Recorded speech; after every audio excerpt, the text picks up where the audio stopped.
संस्कार की जरूरत ना हो, इसे हम आग्नेय वस्त्र बोलते हैं। जो व्यक्ति इस वस्त्र को पहनता है उसे अब अग्नि संस्कार की जरूरत नहीं होती। आप देख लो, किसी साधु को जलाया नहीं जाता, इस कपड़े पहनने वाले को जलाया नहीं जाता, क्योंकि वो व्यक्ति अपने अंतिम संस्कार करके निकलता है। आपने सुना होगा दो शब्द, इन कवियों ने तो खैर बहुत कुछ लिखा है। एक शब्द है जौहर और एक शब्द है साका। ये हिंदुओं के इतिहास के दो सबसे बड़े शब्द हैं। जब दुश्मन आक्रमण करता था और हमें यह लगता था कि अब हम बचेंगे नहीं, तो हमारी सारी माताएं, सारी बहनें, सारी बेटियां एक साथ मिलकर जौहर करती थी, चिता को समर्पित हो जाती। और उसके बाद सारे पुरुष लड़ने के लिए जाते थे इन कपड़ों को पहनकर, और सारे उसी यज्ञ में होम हो जाते थे। मैं इसे यज्ञ मानता हूं। रानी पद्मिनी का किस्सा याद करो। आज हमारी माताएं बहनें बैठी हैं, शायद इन्होंने सुना नहीं होगा। अगर सुना होता तो हिंदू इतना कमजोर नहीं होता।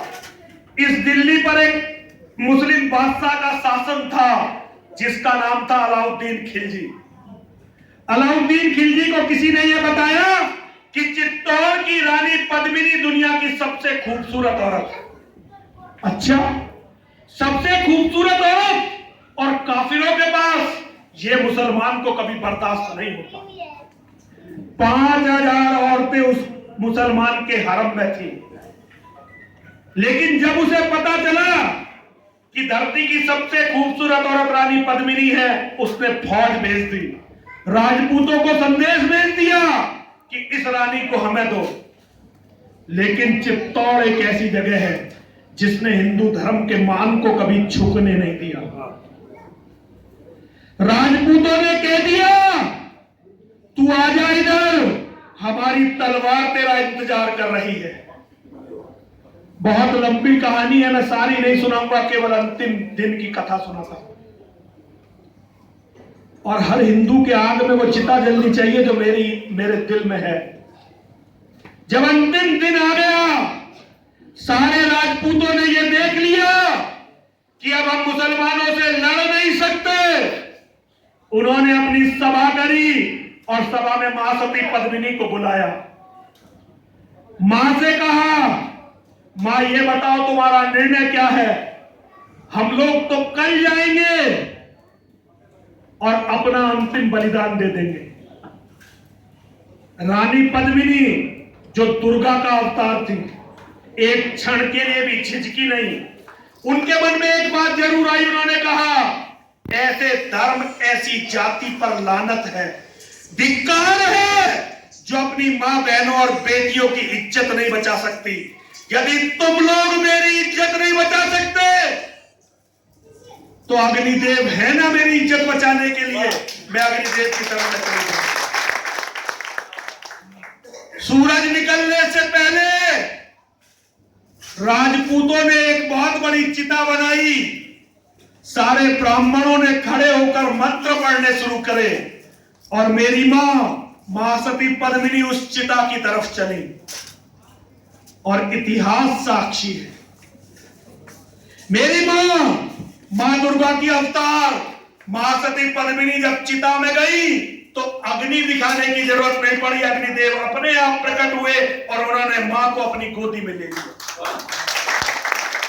मां सती रानी पद्मिनी चिता में चली गई। और एक बात सुन लो, मैं जो भी कहता हूं केवल सच बोलता हूं। मैंने झूठ बोलने के लिए संन्यास नहीं लिया। मैंने 1995 में एमटेक कर लिया था और उस समय उसके बाद मैं लंदन में रहा हूं।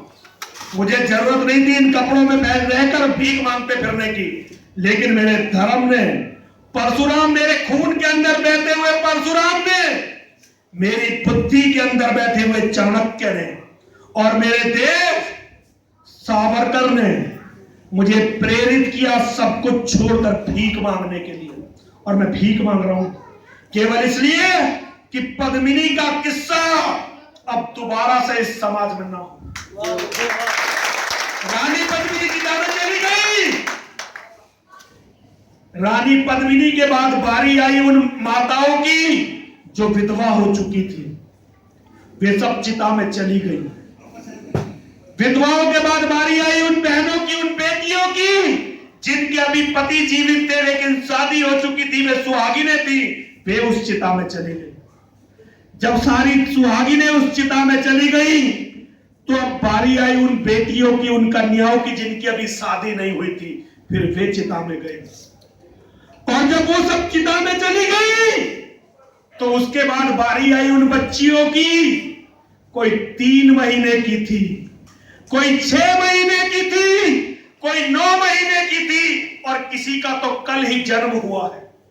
उन्हें उनके पिताओं ने, उनके भाइयों ने अपने हाथ से उस अग्नि में, उस अग्निकुंड में फेंका। मेरी समझ में नहीं आता कि हिंदू इसे भूल कैसे गया, और लोगों को तो भूलने का अधिकार था क्योंकि उनके पास ज्ञान नहीं था। लेकिन मेरी समझ में नहीं आता कि ब्राह्मण इसे कैसे भूल गया। ब्राह्मण कैसे भूल गया उन 16,000 माताओं को, उन 16,000 बहनों को, उन 16,000 बेटियों को जिन्हें एक क्षण में सुहाना होना पड़ा। मेरी खुद की एक बेटी है और मेरी बेटी भी 17-18 साल की होगी। मैं बहुत कम मिलता हूं उससे, लेकिन मुझे अगर ये पता चल जाए कि मेरी बेटी को बुखार हो गया तो मुझे रात को नींद नहीं आती। मैं सच बोल रहा हूं, मुझे बताने की जरूरत नहीं थी। बहुत सारे लोग कहते हैं स्वामी जी ये बात करते हो आपका सम्मान गिर जाता है। मैंने कहा झूठ बोलकर सम्मान नहीं लेना भाई, जो सच है वो सच है। मुझे ये पता चले कि मेरी बेटी को बुखार है तो मुझे रात को नींद नहीं आती। एक बार मेरी बेटी छोटी सी थी और वो गिर गई, उसको चोट लग गई। जब मैंने अपनी बेटी का बहता हुआ खून देखा, मुझे लगा कि किसी ने मेरे दिल को पकड़कर निचोड़ दिया। इतना दर्द मुझे हुआ। मैं कल्पना करता हूं उन पिताओं को, उन चाचाओं की, उन दादाओं की, उन भाइयों की जिन्होंने अपनी बेटियों को चिताओं में फेंका हो। डर केवल इतना था कि यदि हमने इन्हें चिताओं को नहीं दिया हम नहीं रहेंगे, और मुसलमान जब इस गढ़ में आएंगे तो इनकी ऐसी दुर्गति कर देंगे कि वो दुर्गति इस चिता से भी बुरी होगी। आज भी हिंदू वहीं खड़ा है। आज 1300 साल बाद भी हम वहीं खड़े हैं। ना हमने राजा ताहिर की बेटी की दुर्गतियों को याद किया, ना रानी पद्मिनी की दुर्गति को याद किया, और ऐसे किस्से जौहर के हजारों हैं। ये किस्से यदि आधुनिक काल में किसी ने पढ़े तो वो मेरे गुरु वीर सावरकर थे, जिनकी छाती में रात दिन ये किस्से जला करते थे। सावरकर ने शपथ ली थी कि इस पूरी धरती को इस्लाम से विहीन करूंगा।